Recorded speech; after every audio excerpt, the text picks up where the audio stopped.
भगत मती जी कहाँ से आए? बगुडेगा। बगुडेगा से। आपका नाम क्या है? सावित्री दासी। सावित्री बहन जी, आप पुस्तक प्रचार कर रहे हैं। हाँ। इस पुस्तक आप देख पा रहे हैं संत रामपाल की अनुयायी एक ग्रामीण जगत के घर के अंदर में अपना बुक को लेके प्रचार करते हुए, और सामने नज़र आ रहा है अपनी बुक के बारे में समझाते हुए। आइए देखते हैं संत रामपाल के अनुयायी से कुछ पूछने की कोशिश करेंगे।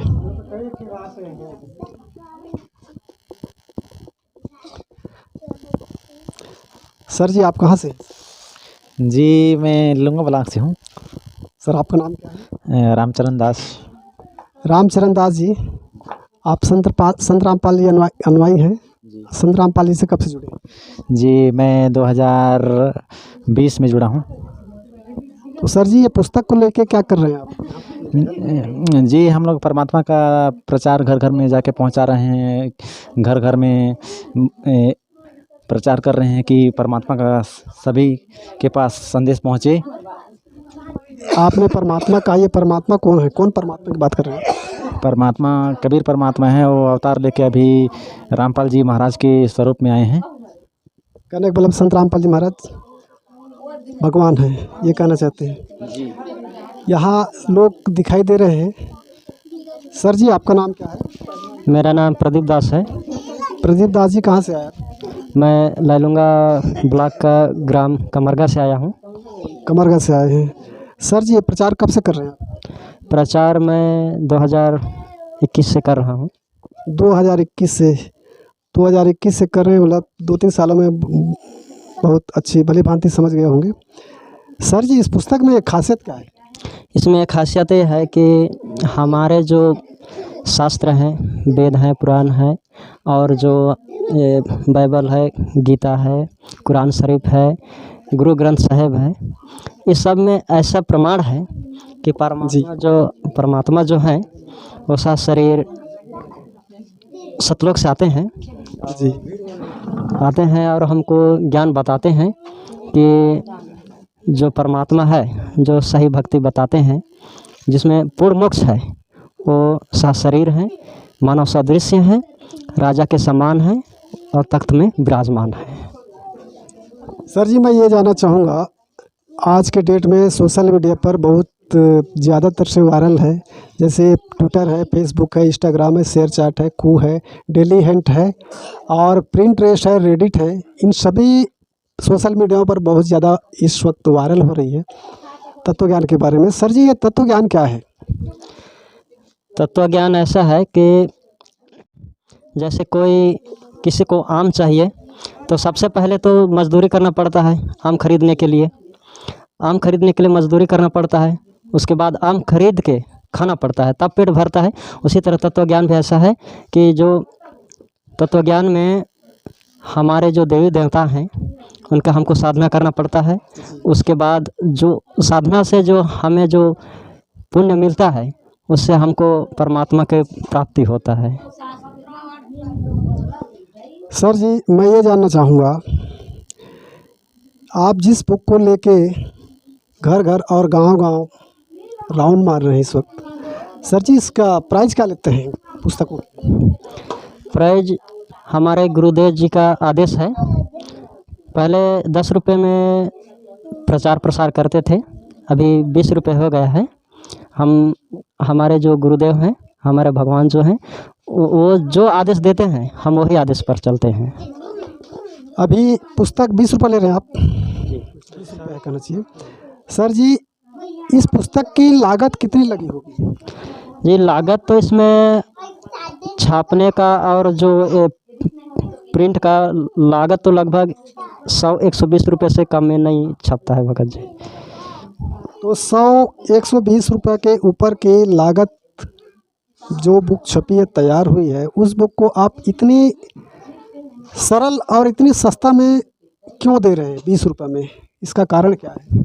इसमें कारण ये है कि अगर हम यही बुक को अगर हम 100 रुपये में बेचते हैं या सेवा करते हैं, तो जो निम्न वर्ग के हैं, जो छोटे वर्ग के हैं, जो मजदूरी करते हैं वो ख़रीद के नहीं पढ़ सकते ना बुक को।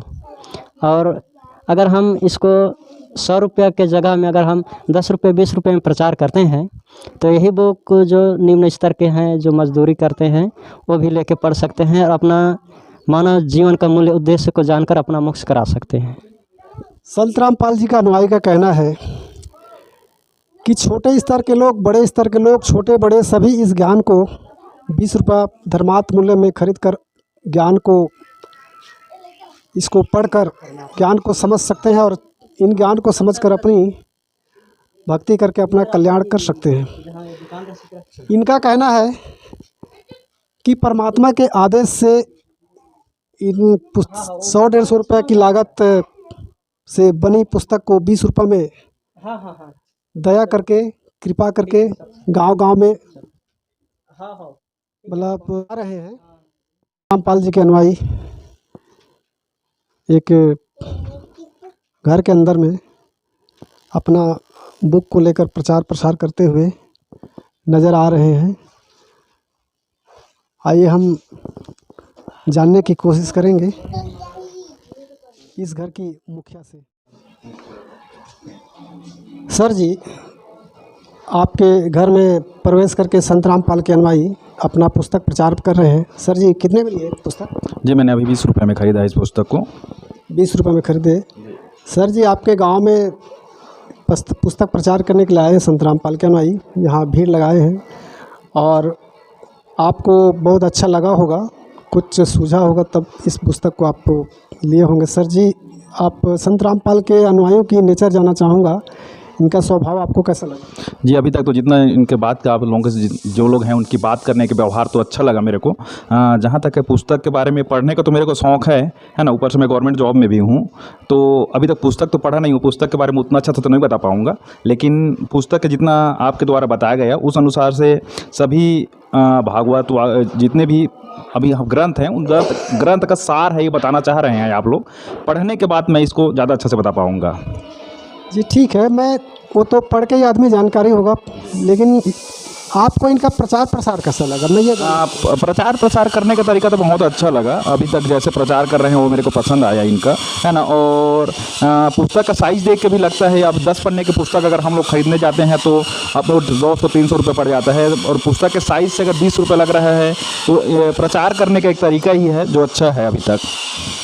इनका कहना है कि जीने की राह ज्ञान गंगा गीता तेरा ज्ञान अमृत, इस पुस्तक का धर्मार्थ मूल्य लोग 20 रुपये ले रहे हैं और पुस्तक को छापने की लागत मूल्य लगी है 100 रुपये बता रहे हैं। तो इनका जो प्रचार करने का जो सिस्टम है, जन जन तक इस ज्ञान को पहुंचाने का जो सिद्धांत है, इससे क्या अनुभव होता है कि ये सही है, उचित है, या फिर किसी धर्म के कोई विरुद्ध तो नहीं? नहीं, धर्म के विरुद्ध तो नहीं है। मैं वैसे भी मैं जहाँ तक हूँ मैं पढ़ा लिखा युवा हूँ, तो मेरे को धर्म विशेष से मैं कुछ नहीं लगता है ना। मैं कैसे धर्म विशेष के मैं वैसे नहीं हूँ। जहाँ से भी ज्ञान मिल जाए मेरे को बहुत अच्छा लगता है। तो पुस्तक अगर मिल रहा है मैं पढ़ूँगा, ज़रूर पढ़ूँगा, उसके बाद मैं एकदम अच्छा से बता पाऊँगा। और जैसे जीने की राह, इसकी टाइटल से ही समझ में आ रहा है कोई धर्म विशेष से नहीं है ये। जीने की राह आम आदमी को जो राह बताता है वो ही है ये। सर जी, मैं जानना चाहूँगा, आप शिक्षित वर्ग से हैं, क्या ज्ञान को तो शिक्षित वर्ग ही विशेष इसका निष्कर्ष निकाल सकते हैं सही और गलत का?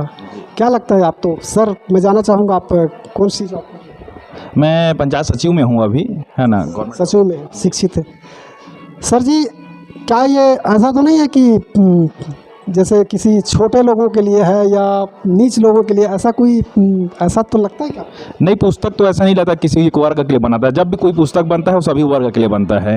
वैसे धर्म किसी विशेष के लिए नहीं होना चाहिए, धर्म तो सभी के लिए होना चाहिए। क्या होना चाहिए? मेरे तो जहाँ तक मानने का है, मैं हिंदू धर्म से बिलोंग करता हूँ, तो हिंदू धर्म का मेरा मानने का बस रीज़न एक ही है, क्योंकि मैं हिंदू धर्म में पुत्र पैदा हुआ हूँ। मेरे पूर्वज हिंदू को मारे थे इसलिए हिंदू मानता हूँ मैं, है ना। तो ऐसे ही मेरे जैसे मुसलमान भी दोस्त हैं, सिख भी दोस्त हैं, ईसाई भी दोस्त हैं, तो मेरे को मैं धर्म विशेष को नहीं मानता।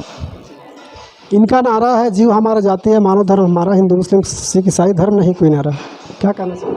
बहुत अच्छा नारा है सर। अगर सबके हिंदू मुस्लिम सिख ईसाई सब हमारा बोल रहे हैं तो कहने का मतलब ये है कि हम हिंदू मुस्लिम सिख ईसाई बन गए, अलग अलग मजहबों में बढ़ गए, और इनका कहना है कि हम एक परम पिता परमेश्वर के संतान हैं। नाना प्रकार के धर्मों में, मजहबों में हम बिखर गए, जो कि ऐसा नहीं होना चाहिए। क्या कहना चाहिए? बिल्कुल नहीं होना चाहिए था, है ना। ये तो परिस्थिति के हिसाब से अगर आप बहुत अच्छा से रिसर्च करेंगे धर्म के बारे में, तो ये भौगोलिक स्थिति के हिसाब से अपना धर्म बढ़ते गया। शांत रामपाल जी का उद्देश्य है कि देश के कुरीतियों को, रावण रूपी देश के कुरीतियों, जैसे कि दहेज प्रथा है, घूसखोरी है, नाना प्रकार के